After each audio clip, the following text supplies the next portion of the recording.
el asambleísta Pavel Muñoz. Primero, muy buenos días, Pavel, qué gusto contar contigo el día de hoy con nosotros. Fernando, el gusto es mío, qué bueno poder saludar, qué bueno poder conversar y agradecido por la invitación. Pavel, tú eres un hombre que ha demostrado a lo largo de su trayectoria política la autocrítica y el hacer planteamientos muy concretos.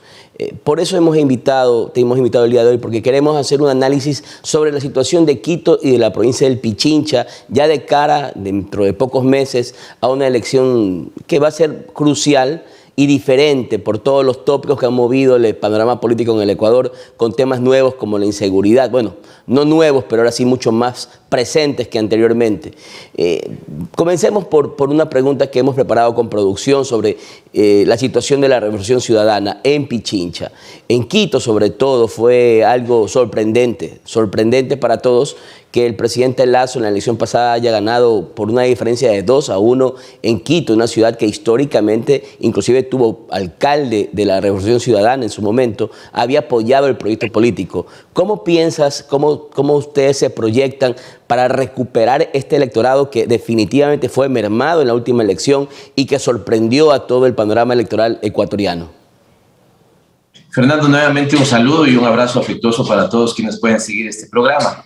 Gran pregunta, interesante, chévere para la discusión, pero sobre todo para analizar cómo recuperamos terreno. No solamente me refiero a la Revolución Ciudadana, sino a una tendencia progresista, una tendencia de izquierda o centro-izquierda que ha caracterizado esta ciudad. Mira, lo primero es que siento que hemos tenido, al menos estoy hablando de la Revolución Ciudadana, desde el 2007 hasta este momento, un comportamiento un poquito pendular respecto a nuestro voto. El voto de nuestra organización fue bastante fuerte en la Sierra y particularmente en Quito, si tú quieres, los primeros años de los 10 que gobernamos. ¿Por qué? Porque la Revolución Ciudadana llegó, yo diría que en el momento o en uno de los momentos más críticos del país. Yo creo, Fernando, que no podríamos perder de vista que entre el año 1996 y 2006 ningún presidente electo terminó su mandato. Todos fueron depuestos por revueltas populares y estas revueltas populares tuvieron como epicentro aquí la ciudad de Quito. ¿Por qué voy a la historia? Porque me parece que para responder tu pregunta es fundamental tener eso presente. Y el último movimiento importante que termina sacando al presidente Lucio Gutiérrez de su puesto como presidente es el que se termina llamando forajirismo o el famoso movimiento forajido. Ese movimiento forajido tuvo una participación y una presencia muy fuerte en Quito y cuando llega la Revolución Ciudadana recoge mucho del espíritu de ese forajidismo, llamémosle así, que demandaba una Asamblea Nacional Constituyente y algunas reformas para salir de la crisis política. La primera Revolución Ciudadana o la Revolución Ciudadana de esos años entra con una fuerza inusitada, gana con 82% el llamamiento a la consulta popular y aprueba con cerca del 64% la constitución que deviene de ahí. Y esto le da un momento de recomposición, si tú quieres, a la actividad política del país y logra que salga el Ecuador de su crisis política. En ese momento, la base de apoyo de Pichincha y de Quito es muy importante. Luego, para hacer corto mi análisis, hay un segundo periodo que está marcado por el año 2014 y 2015, entre el 14 y el 16, si tú quieres, que primero son años muy complicados en la crisis económica. Esa crisis económica le golpea a, digamos, todo el país, pero también fundamentalmente a la economía pública. Aparece el tema de la ley de herencia y el tema de la ley de plusvalía, y Quito se convierte en el epicentro de una crítica a la Revolución Ciudadana. Incluso recordarás tú dos figuras emblemáticas, el famoso movimiento de las banderas negras, lo pongo entre comillas porque me parece una descripción no alegre, si quieres, no llamativa, sino más bien una descripción de luto de la movilización social que se hacía en ese momento, que no es menor. Perdóname que me extienda un poquito, pero tu pregunta me ha movido la cabeza para hacer un pequeño análisis. No es un movimiento colorido que proponga cosas, es un movimiento de luto que está en contra básicamente de todo, en ese momento de la ley de herencia y plusvalía.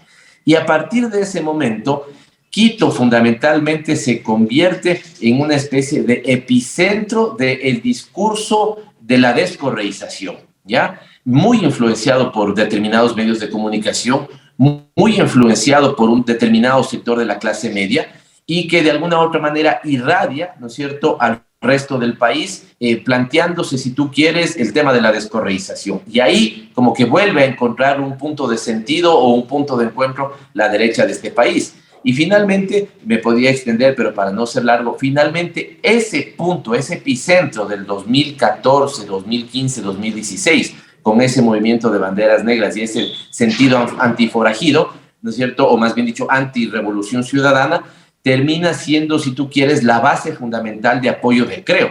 Solo cierro diciéndote que esos mismos votantes de Quito y de la Sierra son tal vez los votantes hoy más defraudados con la gestión de Guillermo Lasso, porque creyendo ellos que iba a ser una opción, se han dado cuenta de que ha terminado siendo un desastre para el país. La tercera pandemia, la primera pandemia fue Moreno, la segunda pandemia fue el COVID y la tercera pandemia es Guillermo Lasso. Y entonces, en ese escenario, también tenemos la expectativa de recuperar terreno político en Quito, en Pichincha y en la Sierra. Pavel, excelente autocrítica, porque de la autocrítica se empieza a edificar el nuevo futuro, ¿no? Este futuro que me imagino que ustedes tienen planificado para recuperar la presencia política que por más de una década fue constante y fue efectivamente la más preponderante en este sector, en esta parte del Ecuador y casi en todo el Ecuador.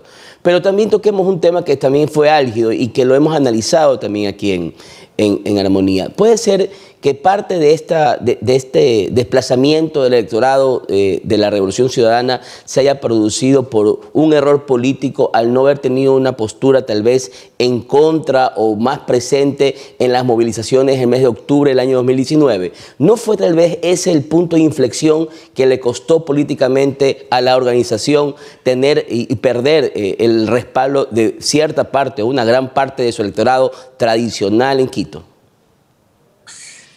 También buena pregunta, porque te digo, son preguntas que no aparecen comúnmente en una entrevista y que obligan a una reflexión más profunda y también con la necesidad de ser rápido con los cortos espacios que hay en digamos, con el corto tiempo que hay para responder en este tipo de espacios. Pero es interesante la reflexión porque octubre del 2019 para un determinado sector, si tú quieres, esta especie de izquierda más social, lo que se ha llamado la izquierda social en el país y particularmente en la Sierra y en Quito. ¿Por qué hago a ratos énfasis en Quito? Porque todo el país tiene su propia apreciación política, todo el país discute la política, pero hay que reconocer que el epicentro de la discusión política es la capital de la República. Nos puede gustar o no nos puede gustar, pero esto es así. Y tienes cosas obvias. Aquí está la función ejecutiva, por eso la propia economía quiteña está en alguna medida también vinculada con el sector público, si tú quieres. Aquí está el Congreso Nacional y la Asamblea Nacional, que es el epicentro de la discusión política. Aquí hay muchos de los medios de comunicación, digamos, o desde aquí se hace determinada opinión pública y le convierte a en una ciudad como epicentro de la discusión política en el país. Y entonces, para determinado sector de la izquierda social o para la izquierda social, octubre del 2019 es un movimiento de gran movilización. ¿Por qué nosotros no hacemos una participación oficial en ese octubre del 2019? Yo te diría que tal vez por dos cosas centrales. La primera, creo que solemos también, o tratamos, al menos de eso tratamos, de entender bien cuál es el momento político o los distintos momentos por los que atraviesa el país. Y en ese momento me parece que la ciudadanía reclamaba presencia social, reclamaba presencia organizativa, reclamaba presencia popular y no necesariamente presencia de las organizaciones políticas. Yo creo que eso explica que ninguna de las organizaciones políticas pone una bandera, si tú quieres, en esas movilizaciones, porque además hubiera sido un error. No la pone, digamos, ¿qué te digo? Unidad Popular, no la pone Pachacutic, no la ponemos nosotros, no la ponen, no te toco Izquierda Democrática porque ese es un partido de derecha, pero los partidos que representan el sector más de izquierda, más progresista, no ponen banderas. Y creo que lo hacen bien, porque en ese momento no hubiera sido muy mal visto una pretensión de capitalizar la protesta de octubre de 2019 por cualquier organización política. Primera cosa. Y segunda cosa, nosotros para ese momento éramos, como lo somos hoy, la principal oposición democrática en la Asamblea Nacional y decidimos que había que cumplir ese rol. Y segundo, estaba claro desde el día 1 de las protestas, Fernando, que estaban construyendo un escenario de persecución política contra nosotros. Fíjate esto y con esto termino. Tu pregunta es, ¿por qué la Revolución Ciudadana no tuvo una presencia muy fuerte en octubre de 2019 como organización? Y creo que tienes razón, lo he explicado. Sin embargo, los presos los puso la Revolución Ciudadana. ¿Cómo te explicas esto? Por un lado hay un sector que dice, bueno, la Revolución Ciudadana no estuvo muy presente, y por el otro lado el oficialismo toma presos a Paola Pavón con una acusación ridícula, lo mismo que a Virgilio Hernández y a Cristian González, líderes de mi organización política. ¿Cómo explicas esto? Esto lo explicas únicamente porque desde el día 1, y esto ustedes que hacen comunicación lo pueden rastrear, Fernando, el gobierno con Lenín Moreno a la cabeza empieza a construir un imaginario construye el enemigo. Es Correa, que está en Venezuela, falso, recibiendo instrucciones de Maduro, falso, y por lo tanto los líderes de la protesta es la Revolución Ciudadana, falso, además con el tono de conspiradores. Y esta segunda parte también hizo que nosotros tengamos una cautela en nuestra participación, que al final del día no sirvió de nada, insisto. Quienes estuvieron protagonizando la protesta fueron ciudadanos y distintas organizaciones sociales. Evidentemente de ahí también salieron algunos presos, pero en cambio, en términos de organizaciones sociales, organizaciones políticas, movimientos políticos, fuimos el único movimiento que puso presos políticos en esa protesta. Pavel, ya hablando del futuro, ya dejando a un lado la autocrítica, efectivamente Quito es el bastión y es el centro político del país, por eso la importancia de recuperar Quito, eso no lo estamos inventando, esto es política, y Quito con Guayaquil y tal vez Manabí, Manta, Puerto Viejo, son los epicentros en las elecciones ya presidenciales, y este es un termómetro muy importante para ya ir fijando bases para una futura elección presidencial. Quito, a recuperar Quito, y el nombre que más suena, el que tiene más aceptación, el que lidera en las encuestas por el movimiento de Revolución Ciudadana es el de Pavel Muñoz. Tú eres la persona que parece ser que de consenso sale sin haber sido nominada o tal vez autoproclamada o proclamada. Es el nombre que se perfila, que sienten los quiteños que puede ser la opción que encabece esta tendencia para las elecciones a la alcaldía de Quito. ¿Vas a ser candidato para alcalde de Quito? Si mi organización política y los militantes de mi organización política, los adherentes de mi organización política o quienes son simpatizantes de nuestra tendencia política así lo quieren, así será, Fernando. Seré candidato a la alcaldía. Siento que estoy en capacidad y preparado para hacerlo, pero evidentemente estamos también en un proceso de prepararnos aún más para rescatar a la capital. Primera idea. Segunda idea, créeme que lo que tú dices en alguna medida podría alegrarme, evidentemente, esta presencia en las encuestas, que hay encuestas y encuestas, ¿no es cierto? Algunas son más manifestaciones de apoyo en Twitter porque no son técnicamente encuestas bien elaboradas. Podría ser motivo fundamentalmente de emoción y de estar contento, pero no, para mí eso es motivo fundamentalmente de responsabilidad. ¿Significa eso que hay una importante, opinión en la capital de la República que cree que yo podría ser un candidato? E insisto, eso a mí me da más que emoción, si tú quieres, me da muchísimo sentido de responsabilidad, porque significa entonces que hay una parte del electorado capitalino que vería en mí y en nuestra organización política una opción, y nosotros cuando somos una opción no somos para mentirle al pueblo diciéndole que vamos a solucionar los problemas del país o la ciudad en los 100 primeros minutos. No estamos para administrar, digamos, el actual status quo, estamos para transformar el país y para transformar la ciudad. Y en ese sentido es un sentido de responsabilidad. Y la última idea es que, mira, si se me haría una especie de disección, si tú quieres, para ver cuáles son las identidades que yo tengo ahí y cuáles son las que más me tocan las fibras más íntimas, es evidentemente mi país, y dentro de eso también es evidente mi ciudad. Yo amo a Quito, yo soy un quiteño, ¿no es cierto?, que ama Quito, y como los quiteños, o sea, seamos nacidos o seamos no nacidos, que vivimos en esta ciudad, que amamos a esta ciudad, estamos tristes, absolutamente preocupados, acongojados por lo mal que está la ciudad. No sé si has venido, Fernando, y si no has venido, invitado, date un saltito por Quito. Por aquí comemos unas buenas empanaditas de morocho, un buen sequito de chivo, ¿no es cierto? Nos damos una vuelta por los sectores más importantes de la ciudad. No hay sitio al que vayas, Fernando, en el que esta ciudad no esté destrozada. En algunos casos, te digo, parece que hemos pasado por una guerra.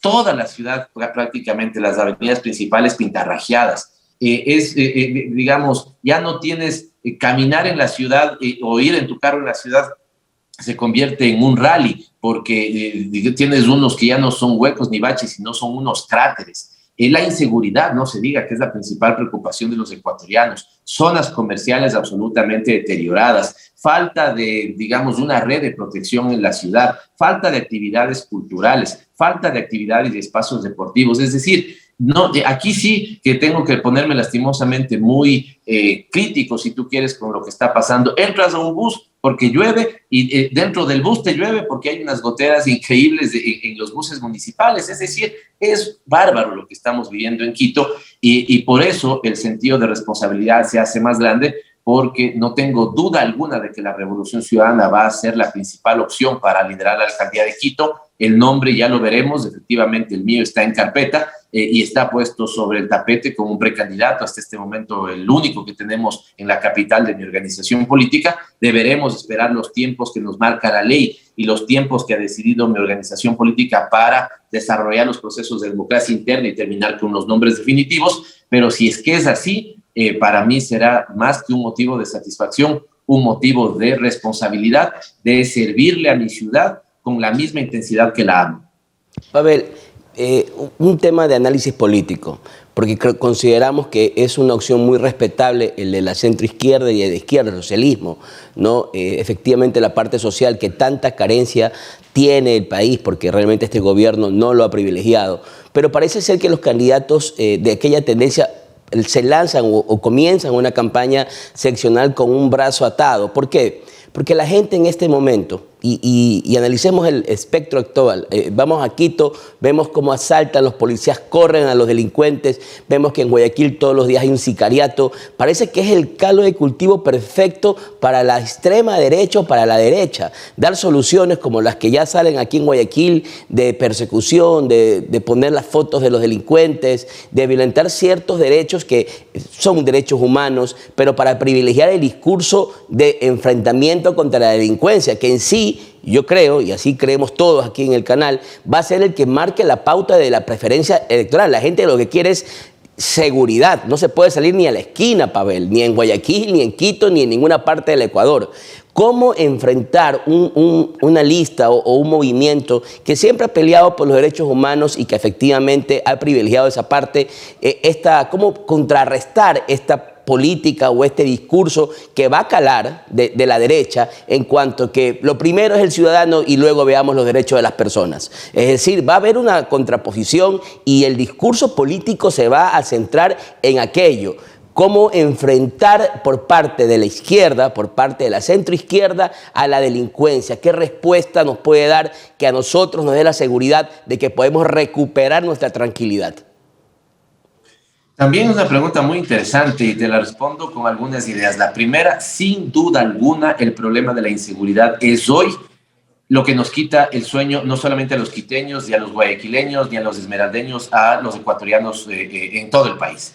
Es increíble lo que está pasando en materia de seguridad, Fernando. Es decir, esta es la palabra, nos quita el sueño, porque si es que en algún momento, y yo cuando me demoro en una reunión, ya la familia está inquieta, ¿dónde estás? Si un hijo, yo no estoy por suerte en este momento en esa situación, pero si un hijo que tiene 15, 16, 18, 20 años sale a una reunión, a una fiesta, en su total derecho para que pueda disfrutar de la vida, es un pánico para los padres porque no saben, digamos, qué es lo que pasa. No se diga mujeres que están sometidas además a una violencia de género increíble, ¿no es cierto? A femicidios, a agresiones. Es decir, la inseguridad es en este momento la principal preocupación de los ecuatorianos, en el país entero, y Quito no se salva de eso.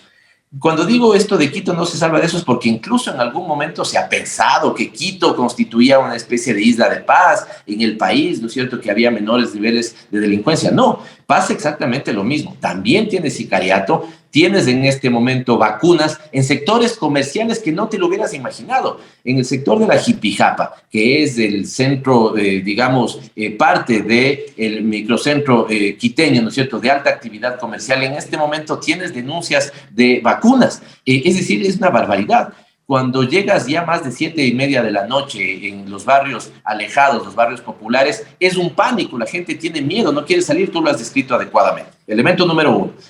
El problema de la seguridad es el elemento central. Ahora, tú tienes dos vertientes, si tú quieres, políticas, ideológicas para enfrentar eso. La una, la que tú adviertes y haces bien en advertirlo, Fernando. El demagogo de derecha que dice mano dura contra el crimen, vamos, digamos, a irnos contra todo, pero que en la práctica lo que hacen, por ejemplo, es confiscar o darle palo a los vendedores ambulantes. Estoy pensando en Guayaquil, estoy pensando en Quito. Lo que hacen como si fuera eso ya, digamos, la gran lucha contra el crimen organizado, quitarle un cuchillo a alguien que está vendiendo naranjas en la esquina. Esto parece una exageración, pero es real. Pero dejan sin topar los problemas reales, ¿no es cierto?, de la delincuencia, como el tema del microtráfico, como el tema de los robos de los celulares. Hoy por robarte un celular te matan. La Policía Nacional sabe que hay zonas candentes, zonas rojas en materia de seguridad y no tienen la presencia en esos sectores policiales. Y te voy a poner un paréntesis. El día viernes, ¿por qué viernes? Porque es un día de alta peligrosidad en la ciudad. A las 6 de la tarde me fui al ECU 911 a hacer una inspección, una supervisión, una fiscalización relámpago y sin decir a nadie, porque además a esa hora, a las 6 de la tarde, suben los niveles de delito y un fin de mes, porque evidentemente sabiendo que la gente ha cobrado su quincena, su fin de mes, la delincuencia está más activa.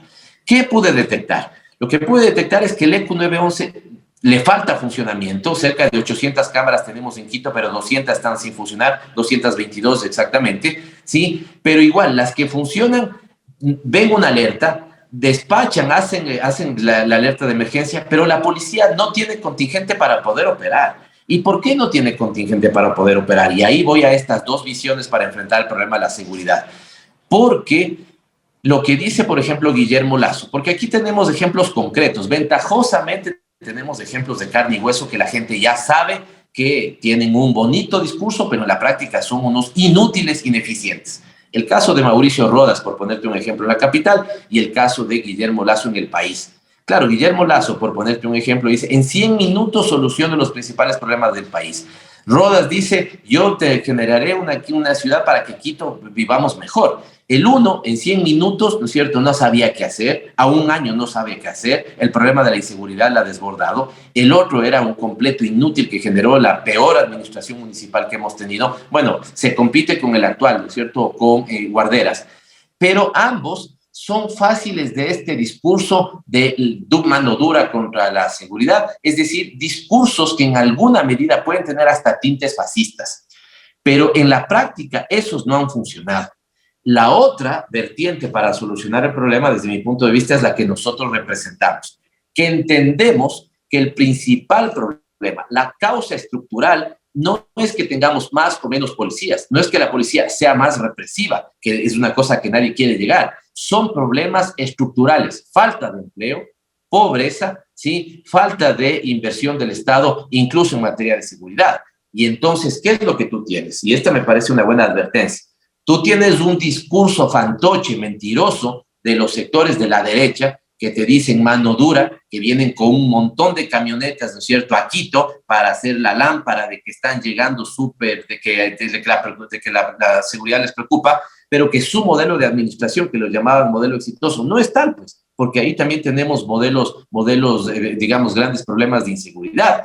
Y tampoco es tal cuando le van a ver al presidente por el que ellos votaron. Me salí un rato de Quito y claramente estoy hablando de Guayaquil, del Partido Social Cristiano, ¿no? Porque cuando quieren a nosotros nos dan palo diciendo que estamos aliados con el gobierno. Le recuerdo al Partido Social Cristiano que hoy pide seguridad a la persona a la que ellos apuntalaron la presidencia de la República. No se olviden de eso.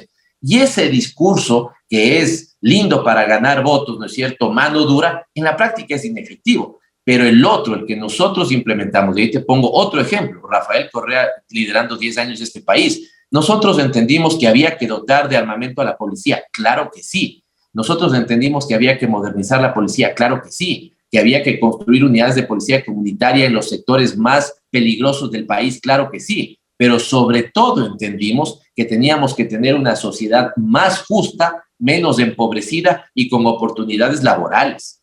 Y es ahí cuando tú te encuentras cómo en la Revolución Ciudadana tuvimos niveles, cómo en la Revolución Ciudadana tuvimos niveles de delincuencia que nos llegaron a convertir en la segunda ciudad más segura de América Latina, porque al final tenías también bienestar en la sociedad, pues. La gente trabajaba, la gente estudiaba, la gente podía estar becada, la gente podía atenderse sus dolencias de salud y no que le digan no hay ni para paracetamol.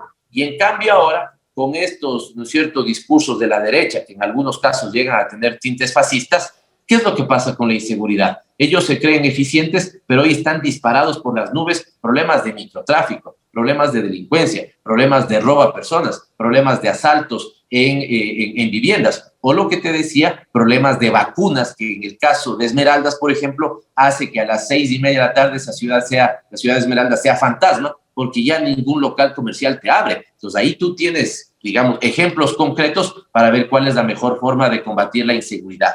A la inseguridad, claro que la combates con mano dura, pero fundamentalmente la combates generando una sociedad más justa.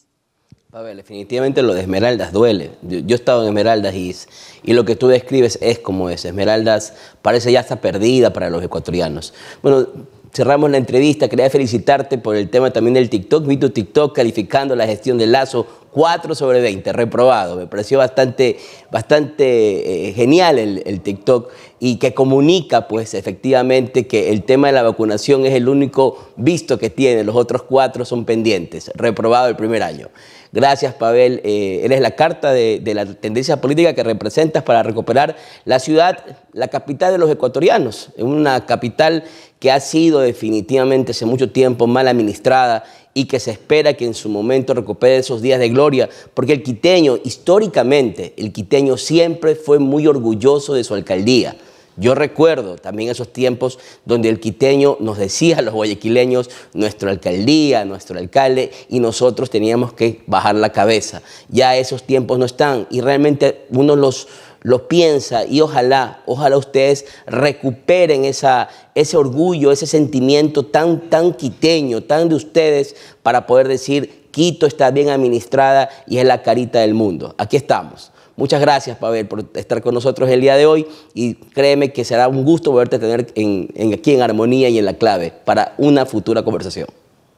Muchísimas gracias, Fernando. Solo déjame agradecerte. Primero por la entrevista, porque me has hecho preguntas que no son comunes y gracias por eso, porque me has obligado a pensar de manera rápida también otros elementos. Y lo segundo, gracias también incluso por esa referencia, nos estamos inaugurando en TikTok, Pavel ML, y sí, a la gente le invito a ver sobre todo un video que hicimos de la evaluación de Guillermo Lazo. Me imaginé una libreta de calificaciones de 0/20, sacó 0,4, un bombero sobre 20, no pasó el año y hay que mandarle a llamar de la oreja con su representante, el Fondo Monetario Internacional, para que explique por qué ha tenido una tan mala gestión. Muchas gracias por la entrevista. Muchas gracias, Pavel. Gracias por estar con nosotros.